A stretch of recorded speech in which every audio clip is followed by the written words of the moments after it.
బీహార్లో భరత్ భూషణ్ అనే వ్యక్తి వాళ్ళ ఊరికి ఏమీ అభివృద్ధి లేదని అతను పెద్ద పెద్ద ఆఫీసర్స్ కలిసి మా ఊరికి వరదలు వస్తే వాటర్ ఊర్లోకి వచ్చేస్తాయి, ప్రజలు చాలా ఇబ్బందికరంగా ఉంటాయి, రోడ్లు లేవు, వాటర్ లేవని మొత్తం పెద్ద పెద్ద ఆఫీసర్లను కలిసి ఇట్లా ఎక్స్ప్లెయిన్ చేసేవాళ్ళు. వాళ్ళు చేస్తామని చెప్పడమే కానీ అసలు చేసేవాళ్ళు కాదు. ఇట్లయితే కాదని ఇంకా ప్రజల్లోకి వెళ్ళేసి మీకు ఏమి డెవలప్మెంట్ లేదని ఎఫ్బి లైవ్ పెట్టి అడుగుతాడు. అడిగినాక వాళ్ళు నీట్గా అయితే సమాధానం చెప్తారు. అది నైటే వైరల్ అయిపోతుంది.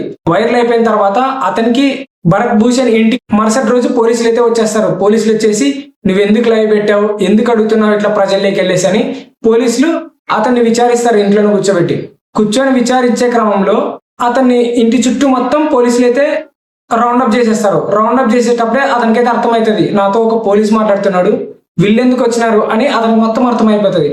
తర్వాత అతను ఒక ప్రొటెక్టివ్ గా గన్ అయితే తెచ్చుకున్నాడు.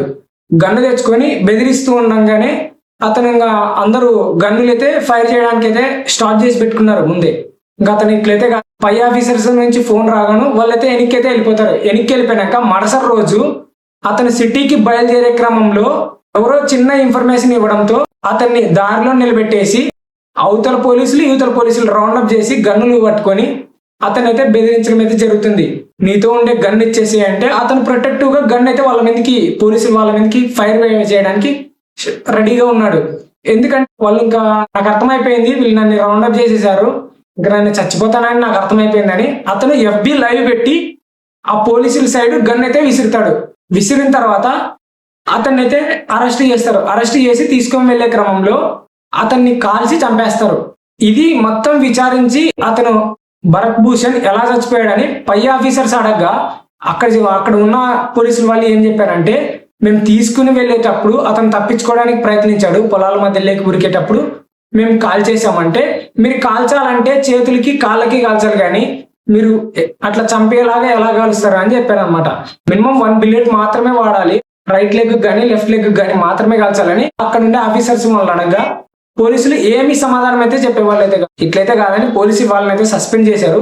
అతను చచ్చిపోయాడని తెలిసి బీహార్ మొత్తం కదిలి వచ్చింది. అసలుకి ఇండియా మొత్తం అతని గురించే మాట్లాడుకుంటుంది సోషల్ మీడియాలో.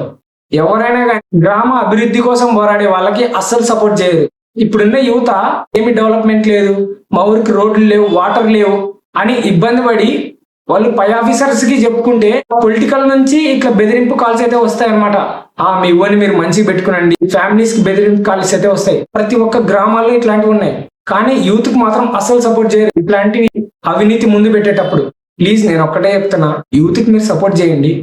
ఇట్లా మంచి చేసేటప్పుడు ముందు పెడితే మాత్రం ఎవ్వరు స్పందించరు. అరే ఒకడు మంచిగా మన ఊరి కోసం పోరాడుతున్నాడు అంటే కూడా సపోర్ట్ చేయలేని మనుషులైతే ఉన్నారన్నమాట. ఇప్పుడు ఈ భరత్ భూషణ్ అనే వ్యక్తిని ఎన్కౌంటర్ చేసి చచ్చిపోతే దేశం మొత్తం గొప్పగా చెప్పుకుంటుంది ఈరోజు. ఎందుకంటే ఒక గ్రామంలో అభివృద్ధి లేదని ఎఫ్బి లైవ్ పెట్టి ప్రజల్లోకి వెళ్ళేసి అడిగితే ప్రజలే చెప్పేశారు, అసలుకి ఓట్ల టైంలో మాత్రమే వీళ్ళు వచ్చేవాళ్ళు, మిగతా టైంలో అసలు వచ్చేవాళ్ళు కాదు, ఓట్ల టైంలో మీకు ఏం కావాలని అడగండి మేము చేస్తామని అంటారు కానీ అసలు చేసేవాళ్ళు కాదని ఆ భరత్ భూషణ్ ఎఫ్బి లైవ్ లోనే చెప్పేస్తారు. తర్వాత ఇదే జరిగిన సిచ్యువేషన్, అతని ఎన్కౌంటర్ లో అయితే చంపేయడం అయితే జరుగుతుంది.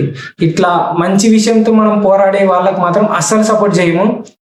ఎవరైతే ఆ భూములు కబ్జా చేసి ఉంటారో ఎలక్షన్ మూమెంట్ లో వస్తారో మనం వాళ్ళకే మాత్రమే సపోర్ట్ చేస్తాము కానీ ఇంకా ఆన్నే నిలబడాలి, ఇంకెవరు రాకూడదు కొత్తలు. ఇప్పుడున్న యూత్ నిలబడే వాళ్ళకి మాత్రం అస్సలు సపోర్ట్ చేయరు.